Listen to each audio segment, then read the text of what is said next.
Whenever we consider Christ's thoughts on citizenship, we often refer to the sermon in Matthew chapter 22 verse 21. Render therefore to Caesar the things that are Caesar's, and to God the things that are God's.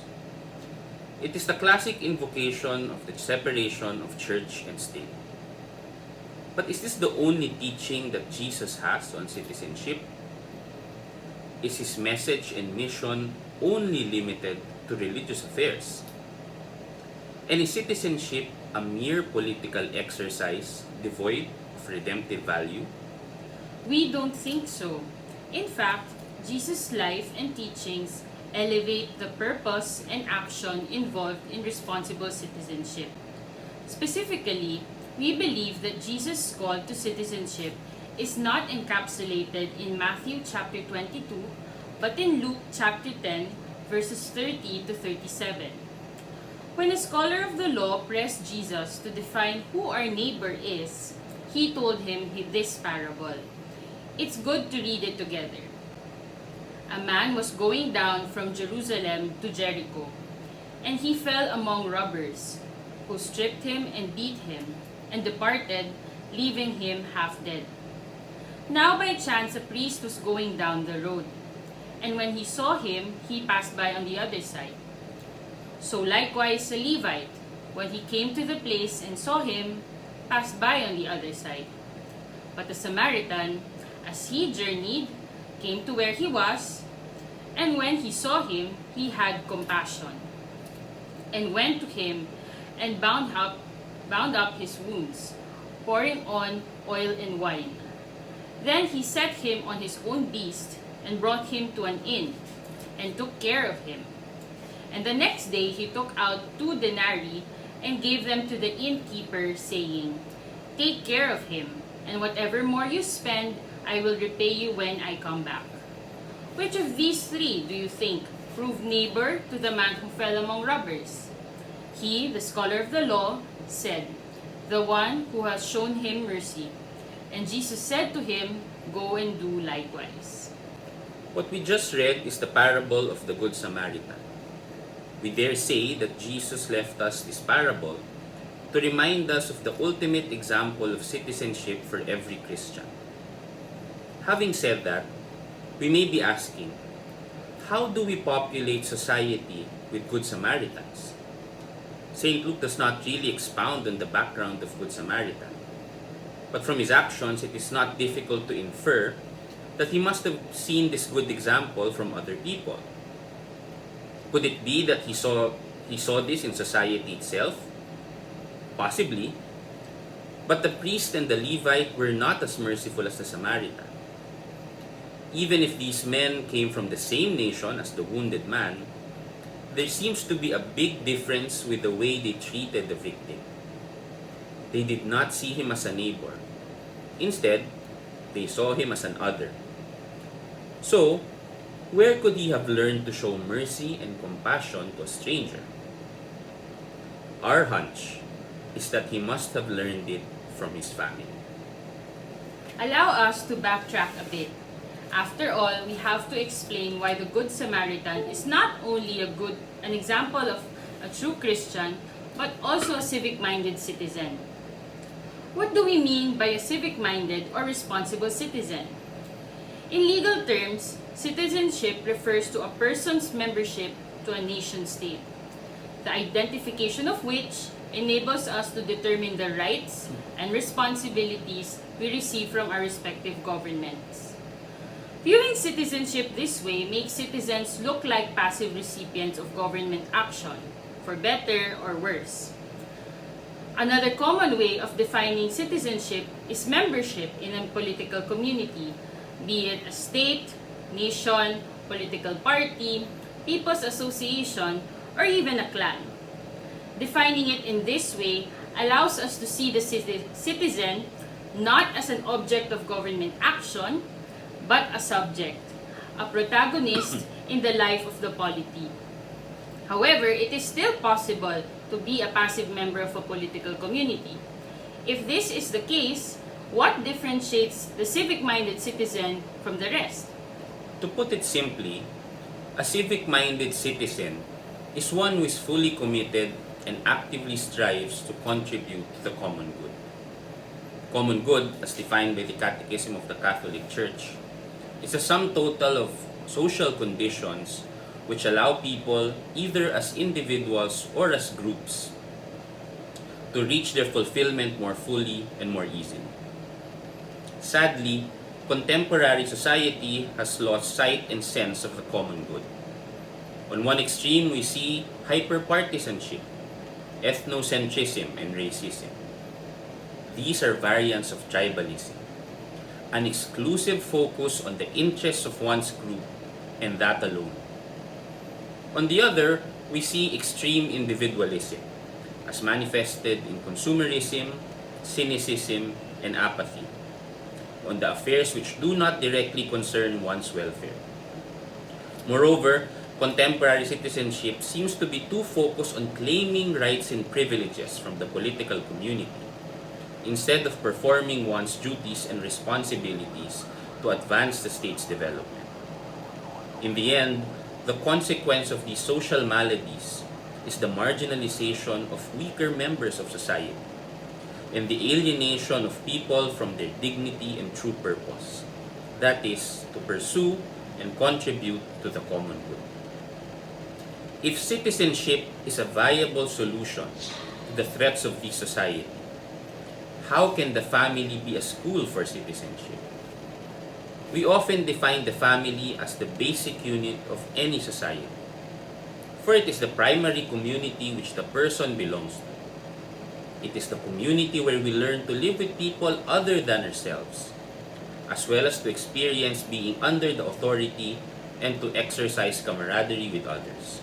In this small community, we acquire the most enduring lessons in life through the example and experience of being with our parents, siblings, and extended family.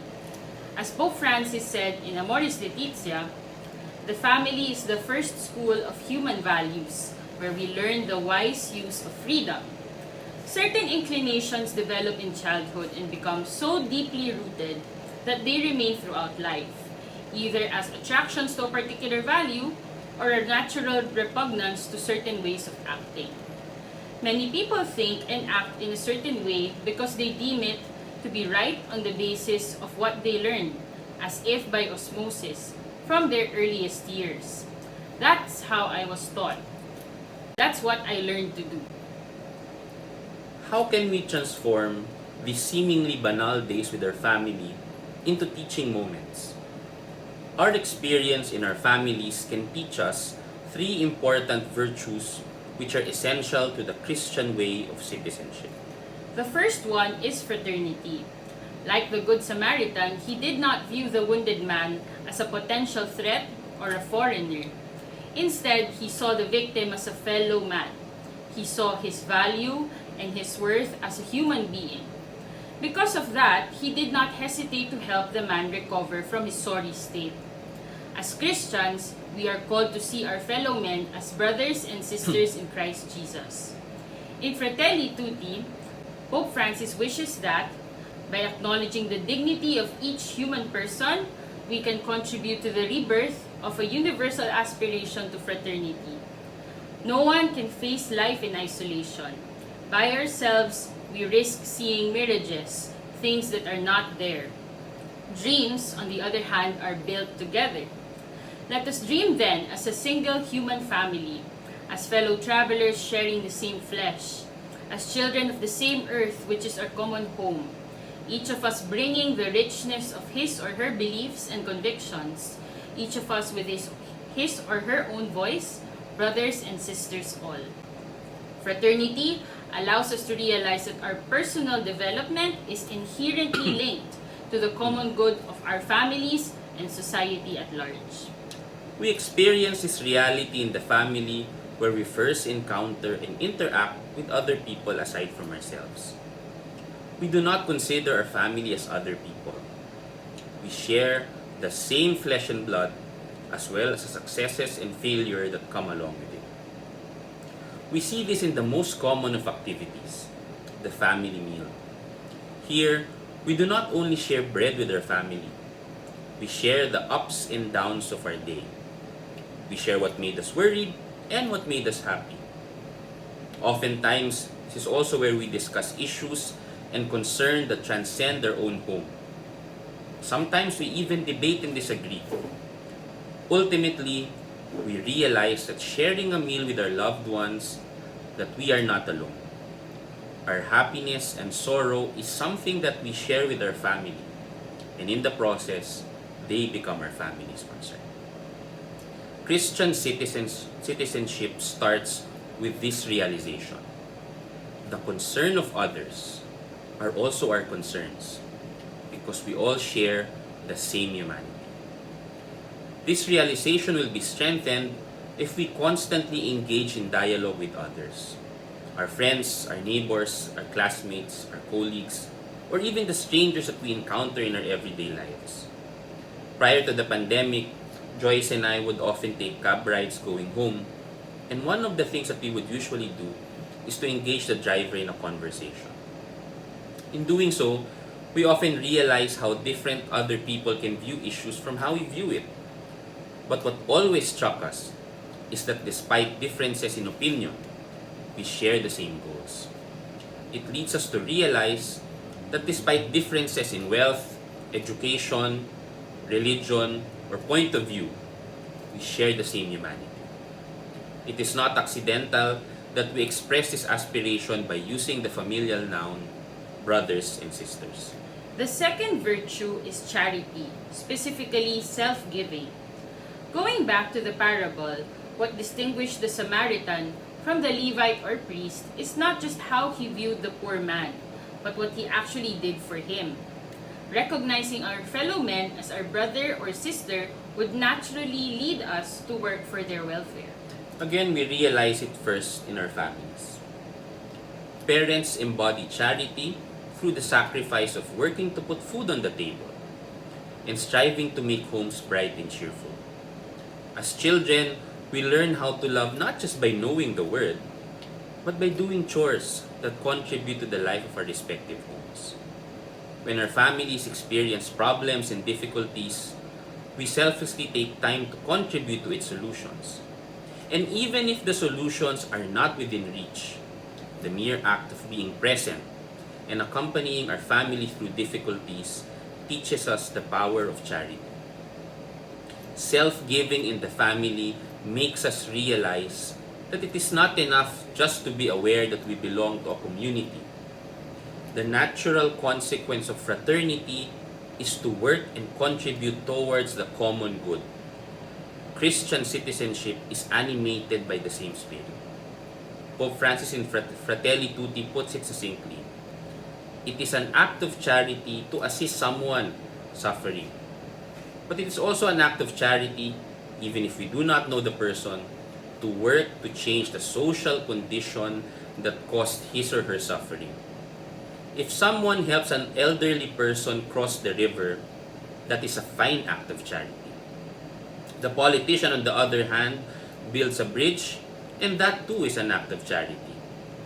While one person can help another by providing something to eat, the politician creates a job for the other person, and thus practices a lofty form of charity that ennobles his or her political activity. Charity in the context of Christian citizenship is not limited to donating to orphanages or volunteering in soup kitchens. Christian charity entails working for the common good through one's profession. In the same way that our individual roles in the family contribute to the common good, our dedication to our work and our deliberate efforts to effect positive change are concrete ways by which we can practice charity. The last virtue is mercy. When Jesus asked about who among the three personalities in the parable proved neighbor to the victim, the scholar of the law knew that the answer is the Samaritan, the one who has shown mercy. In Misericordiae Vultus, Pope Francis asserts that mercy is the criterion for ascertaining who God the Father's true children are. Mercy is a specific form of charity. We give not only what is due to our neighbor, but also serve their needs unconditionally. In the case of the Good Samaritan, he never thought twice about helping the wounded man. He never calculated the cost of tending to the victim's wounds in terms of time, effort, and even money. He just helped anyway. In fact, he even told the innkeeper that he will pay whatever additional expense they will incur from helping this man recover. This is mercy, an unconditional love for others without calculation of personal costs. It is unavoidable for us to commit mistakes and hurt each other unintentionally. As a family, we try our best to point out our loved ones' areas for improvement, forgive them for their faults, and make space for amicable disagreements. If we have this habit of accepting our own defects, understanding each other's struggles, and making allowances for failings and differences, we grow in the virtue of mercy within the family. Consequently, if we have this attitude, we will have the heart to love a world that is immensely beautiful, yet imperfect and in need of salvation. It will be less difficult to engage in dialogue with those we fundamentally disagree with, arrive at reasonable compromises as we inch our way into a more perfect social order, and agree to disagree in matters that are within the bounds of personal freedom. After all, we do not correct mistakes, address errant behavior, or solve problems for perfection's sake.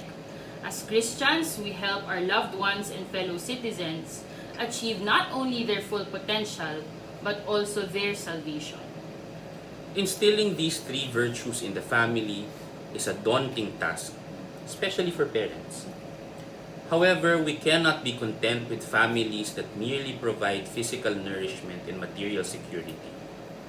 We have to have more families which form good Samaritans, individuals who exercise fraternity, charity, and mercy, not only with their loved ones, but also with their fellow citizens. In this challenge, we turn to the example of the Holy Family, the first community that our Lord encountered as a man. Saint Joseph, for one, is a well-known carpenter in Nazareth. His good reputation is passed on to Jesus, who is known as the carpenter's son. He must be so good in his craft for his son to inherit such a reputation. But it shows that Saint Joseph used his noble craftsmanship to contribute positively to the community life of Nazareth. Similarly, Mother Mary is one who shows her maternal concern even to far relatives. In Cana, we see her moving Jesus to perform his first miracle. She simply said, "They have no wine." She made the concern of the newly married couple her own. The Holy Family is a real-life example of how families instill the habits of citizenship to its members. Whenever social policy is discussed, we often hear how the state should protect the family as an institution. We know how important it is for the state to promote the development of families. But the reverse is also true. The state is likewise dependent on the family for its own well-being and development. Through the family, the state can have citizens who recognize the value of their fellow men and who positively contribute to the common good. With grace, prayer, and perseverance in our personal and family struggle for sanctity, we can slowly populate society with good Samaritans, one family at a time.